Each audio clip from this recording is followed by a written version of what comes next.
आज या ठिकाणी महासोहळा लोकार्पणाचा आणि या कार्यक्रमाच्या निमित्ताने जामखेडमध्ये वेगवेगळे सामाजिक सभागृह असू, नाना नानी पार्क असू, सार्वजनिक वाचनालय, नगर परिषद इमारत, वैकुंठभूमी जामखेड, पंचायत समिती इमारत आणि रोहितदादांचा सगळ्यात आवडता जो उपक्रम असेल तो म्हणजे सायकल वाटपाचा उपक्रम.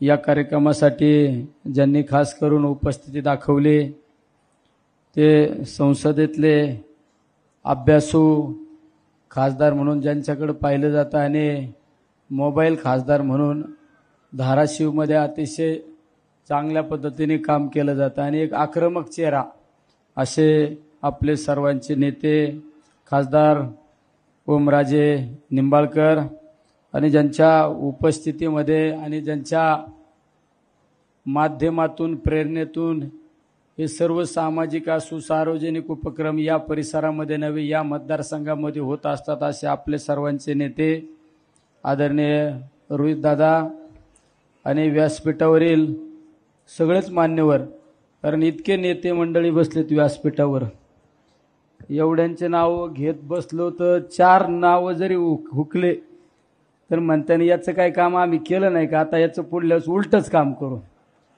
आपलं जपून राहिलेलं बरं आहे का नाही का हो?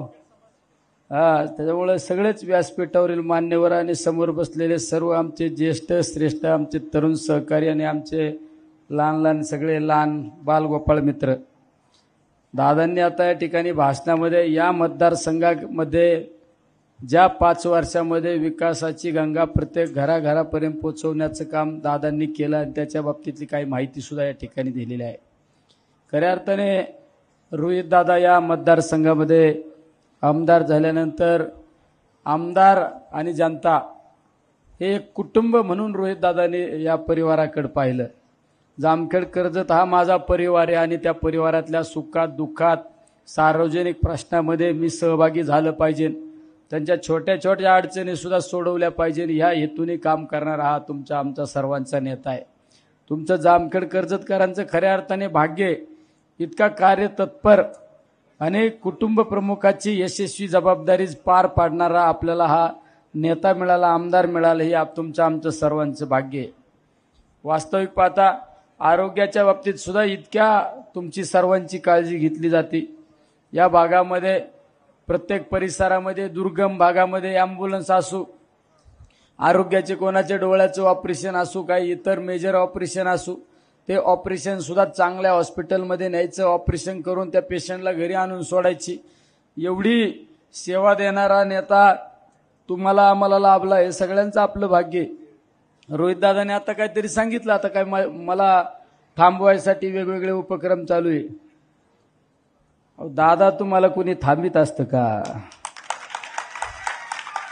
हे एवढं सोपं आहे काय? ते आमच्याकडे जुन्या काळात लोक म्हणायचे स्वप्न बघायचे असल्यावर खांडाच्या घरात झोपायचं खांडाखाली, बरोबर आहे की नाही? मग स्वप्न पडायचं. आता खांडाचे घरं पण नाही राहिले, त्याच्यामुळे स्वप्न पण पडणार नाही. तुम्ही काय काळजी करू नका दादा. तुम्ही मागच्या वेळेस आले 40,000 मतांनी निवडून, यावेळेस येणार हे 80,000 मतांनी निवडून. हे निलेश लंकेचं वाक्य आहे आणि हे निलेश लंकेचं वाक्य यांची नजर मला सांगते सगळ्यांचं. मी भविष्यकार नाही, पण प्रत्येकाची नजर वाचता येते, प्रत्येकाचं मन वाचता येते. इथल्या प्रत्येकाच्या मनात एकच आहे, माझ्या मतदारसंघाचा नेता आमचा आमदार आहे ना, हा राज्यात सगळ्यात जास्त मतांनी निवडून आला पाहिजे. ही जामखेडकरांनी खूनगाठ बांधली हे तुम्हाला माहित नाही, त्याच्यामुळे तुम्हाला कोण थांबितो? अरे ज्यांनी कधी ज्याचा सामाजिक कामामध्ये सहभाग नाही, कोणी शेजाऱ्याच्या एखाद्या पोराच्या हातात एखाद्याने बिस्किट पुडा सुद्धा नाही दिला आणि जर असे म्हणले आम्हाला आमदार व्हायचं तर कसं जुळणार आहे? त्याला दानच लागती. लय लोक उद्योगपती हे उद्योजक हे त्यांचं पेटून दिले तरी जायचं नाही लवकर 2-4 वर्षी. दानत नाही ना, पण दानत आहे ती रोहितदादांकडे दानती दानत. अरे एवढी दानत असल्या नेता आहे ना, ते सायकली काय असं काय फिक्स आहे काय? आमदारांनी सायकल वाटावा, आरोग्याचे अँब्युलन्स आणावा, हे काय असं फिक्स आहे का? पण शेतकऱ्याच्या बांधावर जाऊन सुद्धा त्या शेतकरी माझा सुखी झाला पाहिजे, शेतकरी चांगला आर्थिक सोर्स निर्माण झाले पाहिजे, हा विचार करणारा आपला तुमचा आमचा सर्वांचा नेता आहे. त्यामुळे तुम्ही मनातून काढून टाकव ही कर्जत जामखेडची जनता तुम्हाला दादा डोक्यावर घेतल्याशिवाय आहे ना, आणि डोक्यावर घेऊन डायरेक्ट मुंबईलाच नेऊन सोडणार आहे, आणि ते पण सगळ्यात जास्त मतानी. फार तुम्ही राज्यात फिराव, आणि आता कमी जास्त पडलं तर मी आहे ना, आता मी आहे ना. कोणाला कोणचं इंजेक्शन लागत, कोणाला टॅबलेट लागती, कोणाला सी विटॅमिनची गोळी लागती, कोणाला डबल पॉवरचं इंजेक्शन लागत. याला एक सोपे काम माझ्याकडे सोडवा, अवघड काम निधी बिधी हे तुम्ही बघा, आहे का नाही? अवघड काम आहे ना हे, बाकीचं अवघड काम आहे, आपलं कसं सोपं काम आहे. तुम्ही म्हणले ना हे जरा यंत्रणा लाईनीत चालत नाही, हे पण लागत. ओमराजेंना विचारा, राजे फुकट नाही, सगळ्यात जास्त देशात जास्त मतांनी निवडून येत, यांच्याकडे सगळं आहे, डबल इंजिन आहे. ते सत्काराचे दोन प्रकार आहे. मी तर बऱ्याच जणांना सांगतो, तुला तुझा सत्कार कोणचा कसा करू सांग. एखाद्या अधिकाऱ्याला मी सांगत असतो, साहेब तुमचा सत्कार करायचा, कसा करू सांगा बरं. तो म्हणतो नाही सत्कार नका करू, मी काम करून देतो तुमचं. तसं आमच्याकडे दोन प्रकारचे सत्कार आहे. ओमराजे तुमच्याकडे आहे, तुमच्याकडे तर 3 प्रकारचे असते, कारण राजे आहेत ना. ओमराजेंचं सुद्धा काम आहे, एकदम धडाडीचा माणूस. त्याच्यामुळं आज एवढा व्याप असताना, मतदारसंघातला जिल्ह्यातला व्याप असताना या ठिकाणी आले. ईद आल्यावर सुद्धा काही लोकांनी लगेच वशिला लावला होता, राजे जरा आमच्या मतदारसंघात येऊन जाता का, त्यांना जरा आम्हाला आमचं बघून द्या. ते पण इतके चॅप्टरने त्यांनी आमच्यावर ढकललं, म्हणलं यांना घेऊन जा वाटलंच. या सगळ्यात सोपा कोण आहे? मी आहे ना. तरस कोणाला देतं माणूस? हाताखालच्या माणसाला. कान धरा आणि चला. आता हे दोघं पण कसे, मी आपला जीव जोर आहे का नाही. म्हणजे आज या ठिकाणी खऱ्या अर्थाने ओमराजे कार्यक्रमाला आले. त्यामुळं दादा तुम्ही काळजी करू नका. तुम्ही ह्या मतदारसंघाची जनता तुम्हाला राज्यात सगळ्यात जास्त मताधिकाने निवडून देईल, हे तुम्हाला मी खात्री आणि विश्वासाने सांगतो. मगाशी काहीतरी नानाने सांगितलं, पंचसूत्री काहीतरी सांगितली, आता तीच लावून धरायची का? झालं गेलं, गंगेला मिळालं, आपलं तर जुळलं ना खटका. आता लोक मला म्हणतात याने असं केलं तसं केलं, जाऊन तर तिकडं तिच्या आयला गेलं. आता तर गेलो ना आपण, खासदार झालो ना. मला काही जण म्हणतात ते पिटिशन दाखल केलं. मला एका पत्रकाराने विचारलं आता कसं. मी म्हणतो आता मला 5 वर्ष लोकांनी जनतेची सेवा करण्यासाठी संसदेत पाठवली, आणि त्यांना 5 वर्ष फक्त कोर्ट कचेऱ्या एवढाच उद्योग त्यांना दिलेला आहे, एवढंच दिलेलं आहे ना. त्यामुळे लय नाना लय खोलात जाऊ नका. आता ही पंचसूत्री आता दादाच्या निवडणुकीत आपण बरोबर राबू. आता त्याच्यामुळे मी हे समजून घेतला, विषय समजून घेतला. आणि आता इथं जर उलट पालट करताना तर येड्यांनो मुक्तान तुम्ही. राजकारणाचं तुमचं थोडं छोटं मोठं राजकारण ते पण संपून घेता. उलट दादाच्या नादी लागून काहीतरी चांगलं पत्रात पाडून घ्या. यो नेता काय नसता, कर्जत जामखेडचा आहे काय? हा बरोबर आहे ना. हे राज्याचा नेता आहे, राज्याच्या नेत्याकडून घ्या पदरात पाडून काहीतरी. अरे आमच्यासारखे माणसं लावून झुकून राहतात, तर तुम्ही तर काय. माझं तर प्रत्येकाचं वाक्य आहे, प्रत्येक ठिकाणी सांगतो आहे ते खरं आहे. मी स्पष्ट बोलतो, जे आपल्या पोटात देणं तेच वाटा आहे.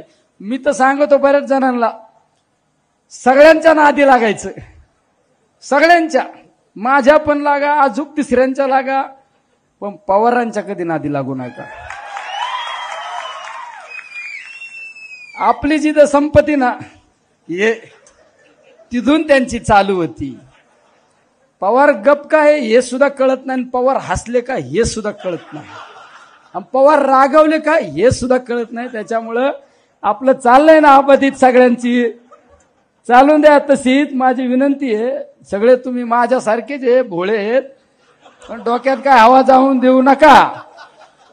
तुमच्या नका जाऊन देऊ आणि तिसऱ्यांच्या कोणाच्या डोक्यात असं त्यांना पण सांगा जरा धीराने घे. त्यांच्या बोटाला धरून आपण कुठेतरी जाऊ ना, जागा करू ना. वेगळं काही करू नका. काम करणारा माणूस आहे, जे बोलतो ते करतो. हे म्हणजे रोहित दादा. अरे राज्यभर फिरत असताना नेहमी लक्ष फक्त कर्जत जामखेडकरांवर लक्ष. एखाद्या कर्जत जामखेडच्या लहान मुलाच्या पायाला काटा जरी टोचला तर त्याच्या वेदना रोहित दादांना होतात. आणि रोहित दादा तिकून सांगतो, जा रे त्या गावात माझ्या त्या अशा छोट्या मुलाला त्रास झाला, त्याला मदत करायचं काम करा. अरे असा कुटुंब प्रमुख आपल्याला भेटला, हे आपलं सर्वांचं भाग्य. कामाच्या बाबतीत सुद्धा बघा ना, काम असं कुठलं काम ठेवलं नाही का. विकासाची गंगा इतकी भरभरून आणली महाविकास आघाडीच्या काळात. आणि आता तर पुढल्या 2 महिन्यांनी महाविकास आघाडीचं सरकार येणार आहे. एक काळ्या दगडावरली पांढरी रेषे. सरकार आपलंच आहे. त्यामुळे आम्ही पण वाट बघून अरे सरकार कधी येते. कारण आता आम्ही दिल्लीत गेलो. दिल्लीत तर काय आम्हाला वाटलं काय जुळत का नाही काय. मी आता ओमराजेंना काय म्हणतो, अरे निधी कसा आणायचा, हे लोकांचे काम कसे करायची हे तरी सांगा. पहिलं जरा आमदारकी जरा अबाधित होती ना. यांचा सल्ला नाही घेतला तर पुढल्या वेळेस लोकांचं बघा तुम्ही. लोक आहे ना, आपल्याला आहे ना फुलं पण आपल्या उधळीत यात. आणि नंतर गावाच्या गेटवर बोर्ड पण लावितात, चलो जाओ. 5 वर्षात तुम्ही काहीच केलं नाही. त्याच्यामुळं शिकवायचं, इथं लोकात सांगायचं. अरे मला सगळीकडे आता आहे ना, माझ्या आता लगेच 2-4 काम दिले. रस्त्याचे पत्र दिलं, अजून कशाचे दिले रे, मला बरेच पत्र दिले. आता आमची अवघड परिस्थिती अशी, आम्हाला पत्र द्यायचं म्हणलं हिंदीत नाही तर इंग्रजीत द्यावं लागत पुढे संसदेत. पण शिकलो ना मी पहिल्यांदाच इंग्रजीतच डायरेक्ट आणला का नाही. लोकांना वाटायचं आलं इंग्रजी येते का नाही. माझ्यावर तो आरोप झाला प्रचारात, म्हणले निलेश लंकेला इंग्लिशच येत नाही. अरे जेव्हा उठलं डायरेक्ट म्हणलं आहे निलेश ज्ञानदेव लंके.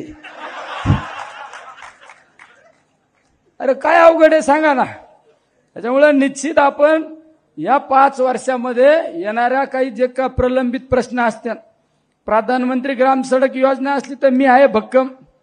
मुख्यमंत्री ग्राम सडक योजना असली तर आहे रोहित दादा. अजून काही केंद्राच्या योजना असल्या तर मी आहे ना.